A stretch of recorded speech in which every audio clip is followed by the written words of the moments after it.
Welcome back.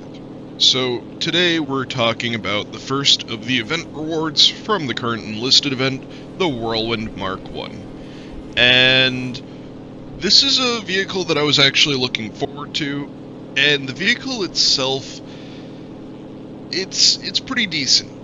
It didn't really disappoint me. But, what did disappoint me is the execution. And I really didn't think when I started this event that I was going to have anything to complain about. I think it looked like it was going to be probably the best event of the year. And lo and behold, I guess it should have been immediately apparent to me just looking at it, but it wasn't. So, with a normal event in Enlisted, and to be fair, maybe this is just my, I don't know, naivety, because every event that I've actually participated in Enlisted has been for, like, an infantry squad. I don't think I've ever actually played one of the vehicle events. They've happened during my time playing the game. I think I've just skipped them in the past. But anyway, I expect this to be like every other event that I've ever done, and actually give you a squad. This event does not give you a squad. It just gives you a vehicle. And yes, you can unlock the squad to use this vehicle very early in the tech tree, but what it means is that it doesn't have the flexibility to make loadouts where you can just slap it on alongside other things. I mean, there are plenty of other planes, and if you've been playing as long as I have, there are plenty of other air crews, so you can run it alongside other things. But it was just surprising to me, and a little bit disappointing. Like, I expect when an event comes out for it to give you a squad, and this didn't. So, that's my big complaint here. I think it's kind of bullshit that it didn't give you a squad, but at least that's like the extent of my complaints. As far as the plane itself, we're getting the Whirlwind Mark 1, so per its description, it's a British-made twin-engine fighter during the Second World War. This single-seat fighter was created by Westland Aircraft Specialists under the leadership of Chief Designer William Peter. And as far as the plane itself, it's a BR-3 plane, which is nice. It's got a crew of 1, it carries 2 500-pound bombs, it carries 4 Hispano Mark 1 cannons, 240 rounds, and it flies at 596.88 kilometers an hour with a max turn rate of 19.67. It's a decent attack plane. For its BR, I think it's probably the best, at least for what's available in the tech tree. And I actually think that potentially the best comparison for it is the BR-4 British attack plane. I want to say it's the Blenheim. I fly it enough, you'd think I'd know what it's called, but I can never remember if it's a Beaufighter or a Blenheim.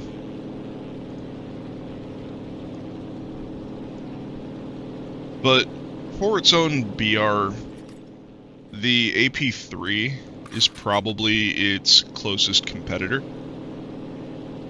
Yeah, I guess it's the Beaufighter, or the AP-1, rather, is its closest competitor. I never can remember these, like, made-up names. I mean, they're probably not made-up names, they're probably, like, names that the manufacturer gave them, but, like, I know this as an Avenger. I don't know it as an AP-1. But it is what it is. But looking at it compared to the AP-1, which is also BR-3, the AP-1 is an American plane. It's a carrier-based bomber. I think it's got a crew of 3, and it carries a 50 cal machine gun. Well, actually, that's a turret. So it carries a defensive 50 cal, a defensive 30 cal. It carries 2 500-pound bombs, and it carries 2 wing-mounted 50 cals. And this is not a fully upgraded plane, but it's listed at being 457 kilometers an hour with a turn time of 18.6. So basically, you're going to be slower. Like, even if you fully upgrade this, I don't think this is going to go as fast as the Whirlwind. So you're going to be slower. You're going to have worse fighter-to-fighter armament, like gun armament, and you're going to have the same bomb loadout, and you're going to have the same drop pattern for your bombs in that they drop together. You can't drop them one at a time, which makes sense with the Whirlwind, but it doesn't make sense with the AP1, because the AP1 is coming from an internal bomb bay. You should be able to drop them one at a time, but it is what it is. So the difference between the two is basically going to be that the Whirlwind is going to perform much better as a jack-of-all-trades plane, and the AP1 is going to be much better as a dedicated dive bomber. But both of them can fill both roles, and you could even make the argument that the AP1 is worse at being a dive bomber, and that mostly comes down to its speed. But it is more maneuverable, which is and it has the tail gunners, which arguably will give it more survivability.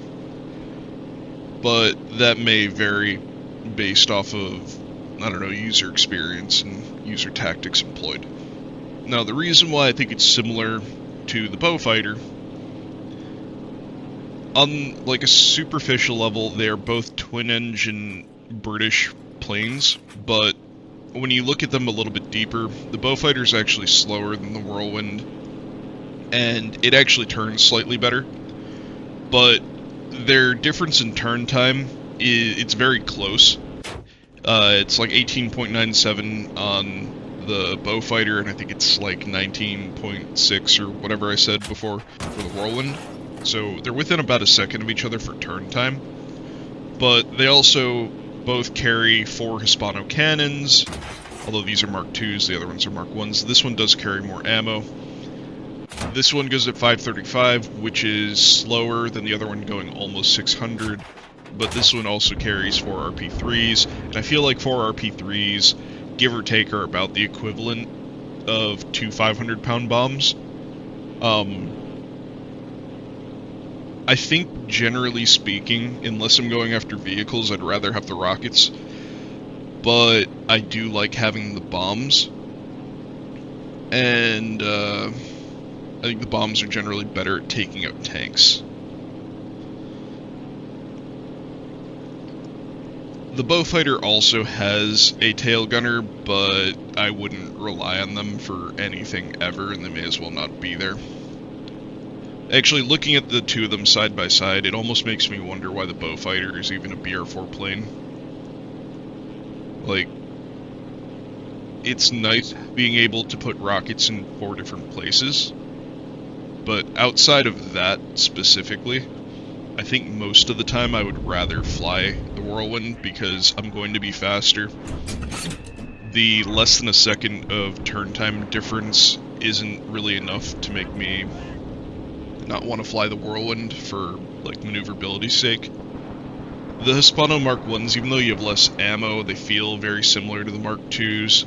They're centerline on both planes, like they're either built into the nose or built under the nose, depending on the plane. I don't know, they just feel very similar.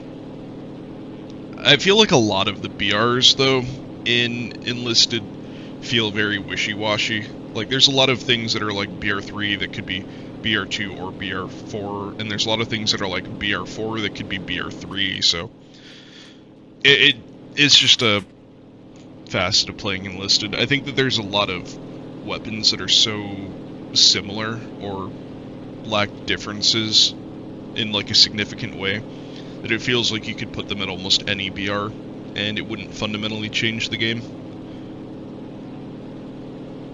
So, looking at the Whirlwind itself, I like it. The things that I like about it the most are its speed. The bomb capacity on it, 2 500-pound bombs, is really good. And I like its nose guns. And I think, to be honest, the more that I look at the plane, the more I think of it as a competitor to the P-51D5. Because the P-51D5 fills the same kind of fighter-bomber role. And they both carry 2 500-pound bombs, they both carry a gun armament. The P-51 is also BR-3, and it is significantly faster. It's like 696 for its speed. That's not even fully upgraded. So it's at least like 98 or 7, whatever, kilometers an hour faster. The turn rate is similar. It's at 20.4, but I'm pretty sure that that would improve if I fully upgraded the D5. And it gets 650 cals to the 420 mils. Now, in real life, as I recall, World War II era 50 cals and 20 mils had similar performance to one another, per some of the stuff that I read back in the day, which I know that doesn't really make sense, and I don't remember the reasoning why. It's just something that I've read in some of the accounts, that they hit with like a similar level of force. But generally, in my experience, 20 mil cannons in Enlisted perform much better at taking out planes than like a 50 cal does. And I'm pretty sure that that mostly comes down to 20 mil shells having some sort of explosive filler, and 50 cals just being solid shot. It's not that 50 cals are bad, you just have to sit on target a little bit longer. Between the two, I feel like the P-51 is probably the better plane. I think that its increased speed and potentially the same or better maneuverability means that it's probably going to outperform the Whirlwind. And effectively, they fill this purpose. The benefit to the P-51 is that you count as a fighter. The benefit to the Whirlwind is that you count as an attacker. You could theoretically throw both of them on your lineup, and you'd have two planes that basically do the same thing, where they flex between being a fighter and being a bomber. And that would be useful, especially because it's going to give you much greater chances of actually getting to use your plane. Like, if somebody's flying the fighter slot, then, you know, the attacker slot is available, and you can just go hop in it, boom, vice versa. I think the Whirlwind will probably play up fine. I play the P-51 up into BR5 games in a BR5 lineup pretty frequently, so no complaints there. All in all, I'm not disappointed with it as an event reward. I think it's a cool plane. I like the way it looks. The one thing that I dislike about its cockpit is that you have an oval, like, bracket thing in, like, a metal rim in the canopy on the right side. And it's not like it's gonna horrifically destroy your ability to look around in the plane. It's just annoying, and it gets in the way. And I don't really understand why it's there to begin with.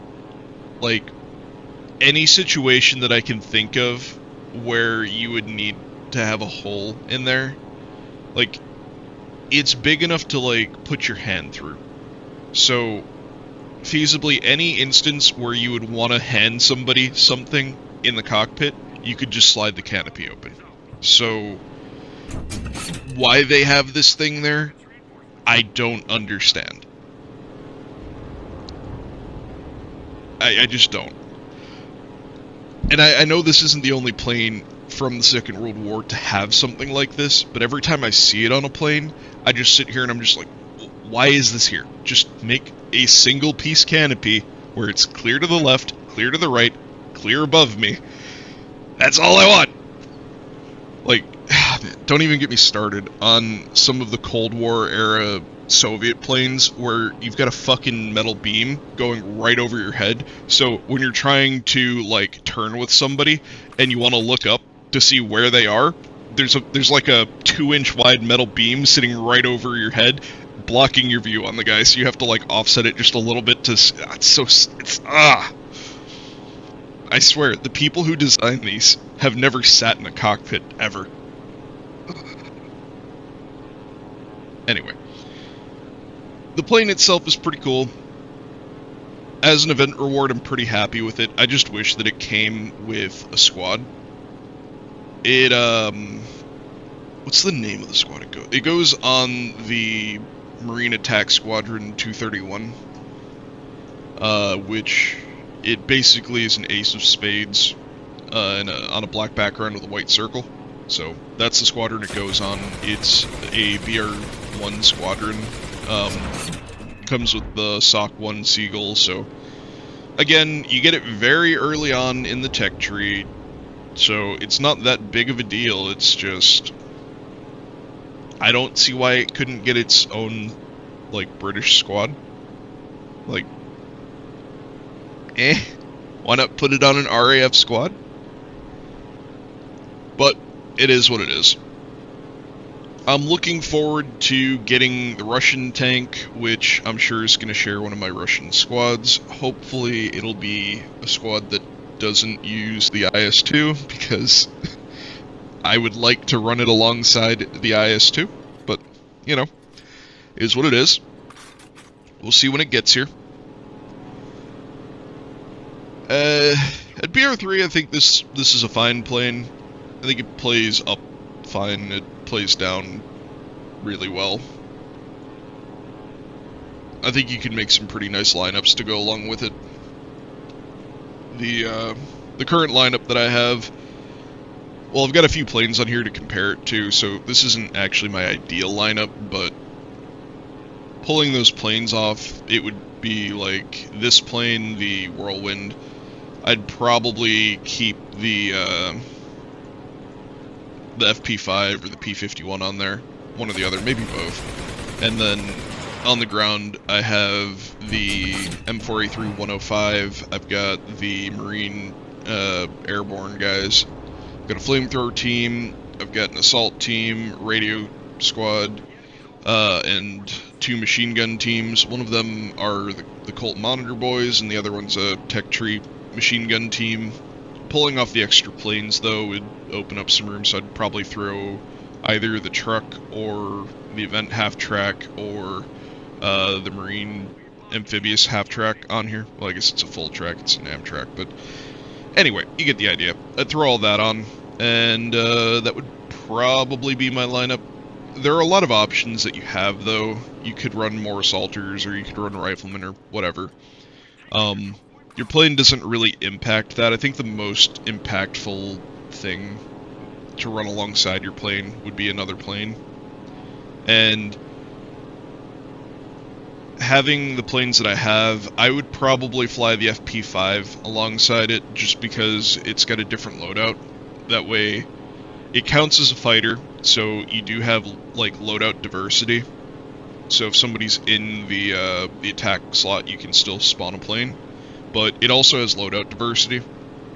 So you're getting the napalm tank, or like the fuel drop tank thing, and you're getting the HVARs. And I kind of like having HVARs and having bombs in a lineup if I'm going to bring multiple planes. Like, you can get by just fine bringing multiple planes with bombs, but I like having rockets and bombs just because I feel like rockets are better against infantry, bombs are better against tanks. And it gives me something that I can pull out depending on, you know, what the threat and what the battlefield requires. But you could just as easily run it alongside the P51. You could run the AP1, I just don't really like the AP1. You're getting the same kind of loadout that you're getting on the P51, except I think the P51 is better in every way. I guess the only other option would be a P-38, and the P-38 rockets are kind of underwhelming, but the plane itself performs pretty well, so if you want more of a dedicated fighter, there you go. So, let me know what you think of it. Have you gotten it? If not, you've got plenty of time to grind out. Make sure you get it. It is actually a pretty good plane, especially if you're only just now getting to BR3. You're going to go into BR3 and just have a plane, especially if you're somebody who hasn't ground out the planes at all up until now. So, as per usual, get out there, kick ass, take names, and win your games.